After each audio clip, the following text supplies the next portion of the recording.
Welcome to சுடுதண்ணி. இன்னைக்கு நம்ம வீடியோவில் சீசனல் ஃப்ரூட்டான பலாப்பழத்தை வச்சு ஒரு சூப்பரான ஹல்வா ரெசிபியை பார்க்கலாம். வெறும் 2 பொருள் இருந்தால் போதும், இதை நீங்கள் செம்ம ஈஸியாக பண்ணிடலாம். இது ஹல்வா கன்சிஸ்டன்சிக்கு எப்படி வருதுன்ட்டு ரொம்பவே ஈஸியாக ஸ்டெப் பை ஸ்டெப்பாக நான் சொல்ல போகிறேன். இதோட இன்க்ரீடியன்ஸை நான் டிஸ்கிரிப்ஷன் பாக்ஸில் கொடுக்குறேன்.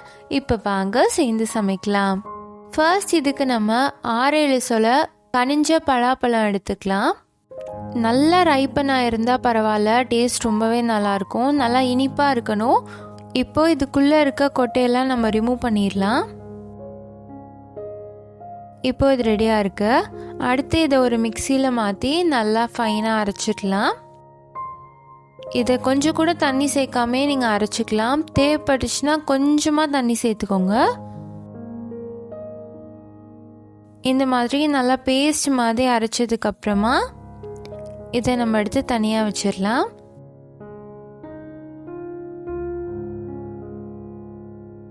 அடுத்து ஒரு பேனில் 2 டேபிள் ஸ்பூன் நெய் சேர்த்துக்கிறேன். நெய் சூடானதுக்கப்புறமா இதில் ஒரு 5-6 முந்திரி பருப்பு சேர்த்துக்கலாம். முந்திரி பருப்பு சேர்க்குறது ஆப்ஷனல் தான், நீங்கள் வேணும்னா சேர்த்துக்கலாம். நான் ஒரு க்ரன்ச் கொடுக்கறதுக்காக கொஞ்சமாக சேர்த்து வறுத்து எடுத்துக்கிறேன். இது ரோஸ்ட் ஆனதுக்கப்புறமா இதை எடுத்து தனியாக வச்சுக்கலாம். அடுத்து இதே நெய்யில் நம்ம அரைச்சி வச்சுருக்க அந்த பலாப்பழ பேஸ்ட்டு சேர்த்துக்கிறேன். சேர்த்துட்டு இதை நல்லா மிக்ஸ் பண்ணிட்டே இருங்க. இந்த வீடியோவை நான் கட் பண்ணாமல் ஃபாஸ்ட் பண்ணி காமிச்சிருக்கேன். அப்போ தான் எப்படி அந்த கன்சிஸ்டன்சி மாறி வருதுன்னு உங்களுக்கு தெரியும். நான் கட்டி இல்லாமல் அரைப்படுறதுக்காக கொஞ்சமாக தண்ணி சேர்த்துருந்தேன். ஸோ இனிஷியலாக கொஞ்ச நேரம் நான் அதை அப்படியே மிக்ஸ் பண்ணிட்டே இருக்கேன். அப்போ நல்லா திக்காயிடும். ஹல்வா பொறுத்த வரைக்கும் நம்ம கை விடாமல் மிக்ஸ் பண்ணணும், இல்லாட்டி அடி பிடிச்சிடும். நல்லா மிக்ஸ் பண்ணிட்டே இருக்கலாம். இப்போ பார்த்தீங்கன்னா இது நல்லா கொதிச்சு வருது. இப்போ இதில் நம்ம எடுத்திருக்க அளவோட 1/4 பங்கு சர்க்கரை சேர்த்துக்கலாம். ஏன்னா பலாப்பழம் ஆல்ரெடி இனிப்பாக தான் இருக்கும்.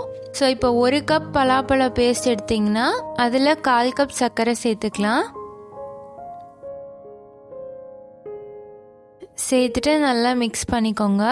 நான் இன்றைக்கி ரொம்ப கொஞ்சமாக தான் பண்ணுறேன், உடனே காலி பண்ணுற மாதிரி. இப்போ சர்க்கரையும் சேர்த்துட்டு நல்லா மிக்ஸ் பண்ணிட்டே இருக்கலாம். இதோட கொஞ்சமாக குங்குமப்பூ சேர்த்துக்கிறேன். நீங்கள் குங்குமப்பூ சேர்க்கலாம், அப்படி இல்லைன்னா ஏலக்காய் தூள் கூட சேர்த்துக்கலாம். நான் கலரும் கொடுக்கும் அப்படிங்கிறதுக்காக கொஞ்சமாக குங்குமப்பூ மட்டும் சேர்த்துக்கிறேன். சேர்த்துட்டு நல்லா மிக்ஸ் பண்ணிக்கலாம். இதை கைவிடாமல் மெதுவாக மிக்ஸ் பண்ணிட்டே இருங்க. கொஞ்சம் கொஞ்சமாக அது திக்காக ஆரம்பிக்கும். பாருங்கள், இப்போ நல்லா மணலாக அப்படியே நெய் மாதிரி வந்திருக்கு. அந்த தண்ணியெலாம் வற்றி இப்போ நல்லா ரெடி ஆயிடுச்சு. இந்த ஸ்டேஜில் இதில் 2 டீஸ்பூன் நெய் சேர்த்துக்கிறேன். நெய் சேர்த்து நல்லா மிக்ஸ் பண்ணிட்டே இருக்கலாம். இதை மிக்ஸ் பண்ணிட்டே இருக்கும் போது பீரியாடிக்காக 2 டீஸ்பூன் நெய் சேர்த்துக்கோங்க.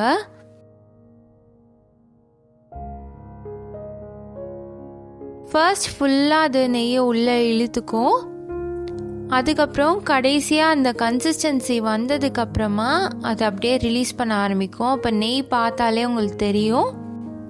அந்த டைமில் நம்ம நெய் சேர்க்குறத நிறுத்திடலாம்.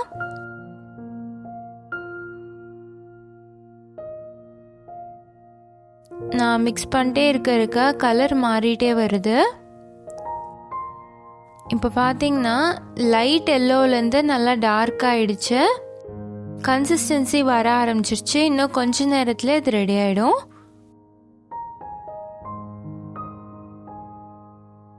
பாருங்கள், அந்த நெய் வந்து உள்ளேருந்து ரிலீஸ் ஆக ஆரம்பிச்சிருச்சு.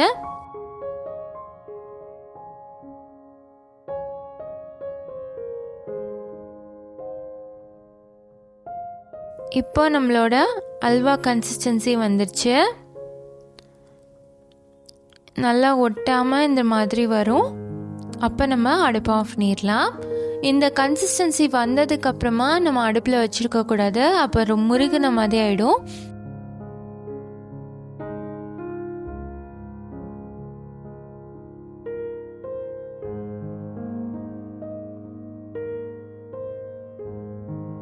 ஸோ இது ரெடியாக இருக்குது. நான் இதில் வறுத்து வச்சுருக்க முந்திரி பருப்பை சேர்த்துட்டு நான் அடுப்பை ஆஃப் பண்ணிடுறேன்.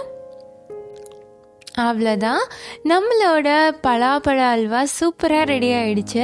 எத்தனை பேர் பலாப்பழ அல்வா சாப்பிட்ருக்கீங்கன்னு தெரியாது, ஏன்னா எல்லா கடையிலையும் இந்த அல்வா கிடைக்காது. ஆனால் இதை ரொம்ப ஈஸியாக நம்ம வீட்டிலே பண்ணிடலாம். இதை நிறைய பண்ணும் போது தான் ரொம்ப நேரம் ஆகும், கம்மியாக பண்ணும் போது சீக்கிரமே இது ரெடி ஆகிடும். நல்லா அகலமான பாத்திரத்தில் இதை பண்ணுங்கள். ரொம்ப ஈஸியாக வெறும் 2 பொருள் வச்சு இதை நீங்கள் சூப்பராக பண்ணிடலாம். நீங்களும் இந்த செம்ம ஈஸியான ஹல்வாவை ட்ரை பண்ணி பார்த்துட்டு எப்படி இருந்துச்சுன்னு சொல்லி கமெண்ட்டில் சொல்லுங்கள். இந்த வீடியோ உங்களுக்கு பிடிச்சிருந்தா லைக் பண்ணுங்கள். சுடு தண்ணி சேனலை சப்ஸ்கிரைப் பண்ணுங்கள். தேங்க்யூ.